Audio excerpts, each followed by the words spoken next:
Welcome to LilyTube. Please take a moment to give this video a quick thumbs up and make sure you are subscribed.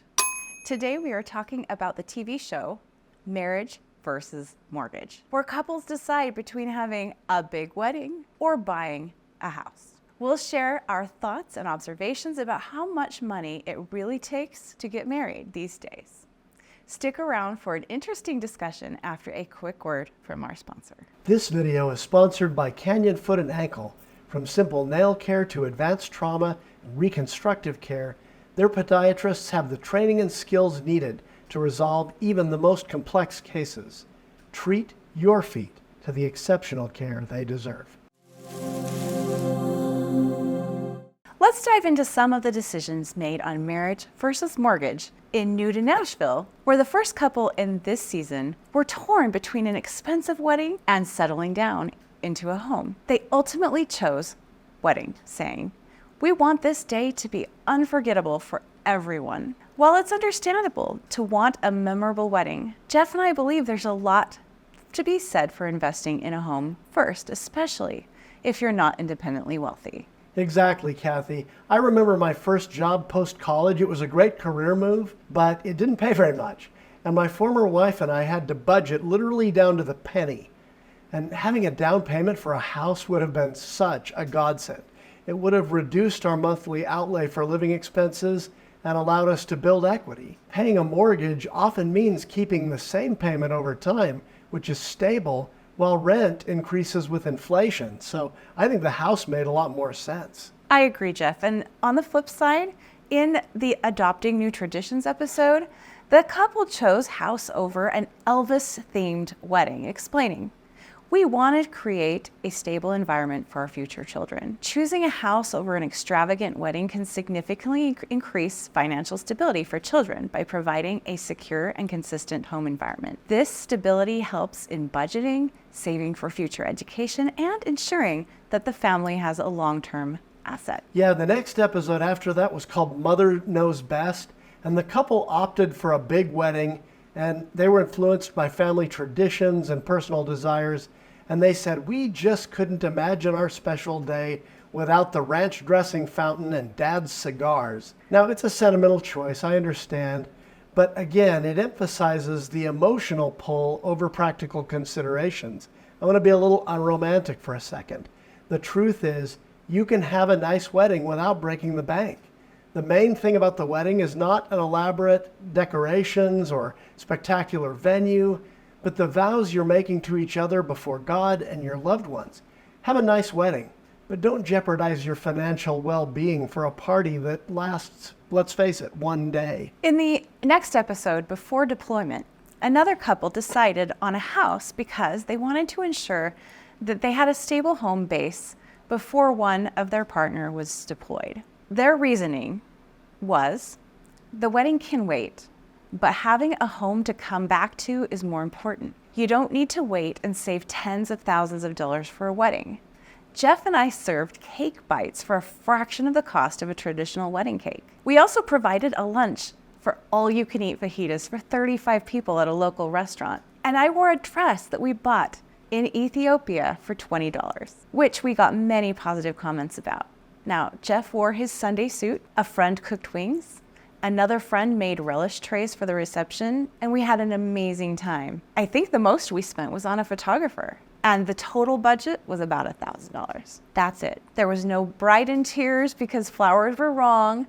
In fact, I believe I borrowed a bouquet from someone who just lent it to me last minute, and I didn't care if I didn't have one, but they were beautiful, and it ended up being a bonus. And I wasn't worried about a fancy dress fitting. It was a wonderful time. Yeah, greatest day. And the whole thing came together beautifully in a relatively short amount of time, too. And it was an amazing day. An amazing day with zero stress. One of the most touching episodes was Waiting for Marriage. The couple initially leaned toward a wedding, but ultimately chose a house after being offered $31,000 to sweeten the pot and zero closing costs. They said it was a sign from above, a God thing. And their decision reflects how practical incentives can align with our deeper values. And I think they made the right choice. They kept something that could be in their family for the foreseeable future. In the episode 8 Years in the Making, despite having 2 boys sharing a bedroom in a small apartment, the couple chose wedding, saying, "Time's up, we deserve this." It's a heartfelt sentiment, but one has to wonder if the short-term joy will outweigh the long-term need for space and comfort. I have 2 boys, and they shared a room for a while, and they really needed to expand fairly quickly when they started growing. Now, choosing a house could have provided the space and stability their family needed, and one that I appreciated having for my kids. In Out of the Friend Zone, the couple faced conflicting desires. He wanted the house, she wanted the wedding, and they compromised by considering the advice from their parents. A home is an investment in your future. It's crucial to have these conversations and understand each other's priorities. Ultimately, investing in a home can offer more lasting benefits than a one-day event. In the episode A Little Classy and Trashy, a couple struggled with their heads and hearts going in different directions. They ultimately chose the wedding, highlighting the emotional complexity of those decisions. While it's important to honor your feelings, balancing them with practical considerations can lead to a more sustainable happiness. Cathy, it's clear to me that while weddings are emotionally significant, and it is the most important day of your life, that we don't necessarily enhance the sacredness of the event by spending a lot of money on it.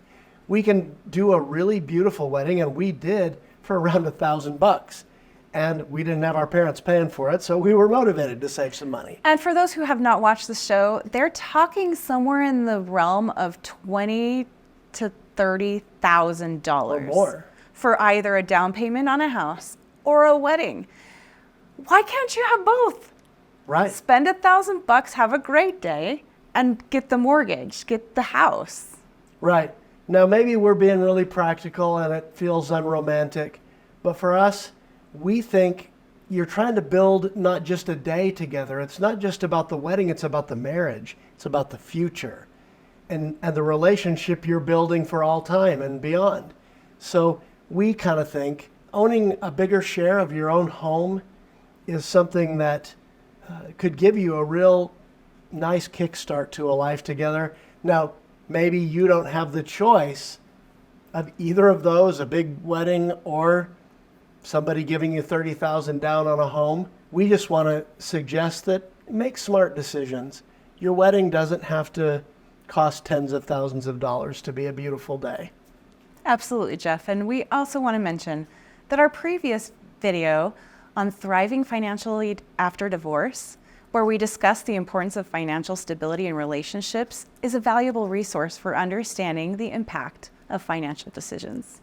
We'll put a link to that in the show notes. We hope this video will help you make more intentional choices about your finances and your steps toward marriage and family life. Don't forget to like, share, and subscribe for more content. Go to loveandlateryears.com to find our course on thriving financially after divorce. And remember, anytime is a great time for more love in your life.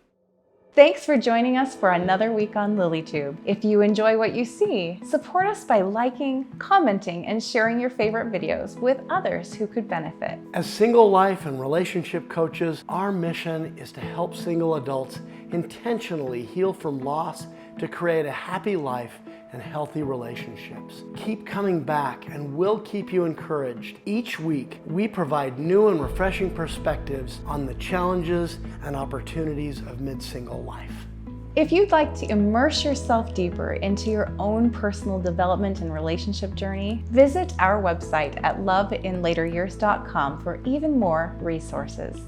Don't take on divorce recovery and other relationship loss and single life alone. We are here for you.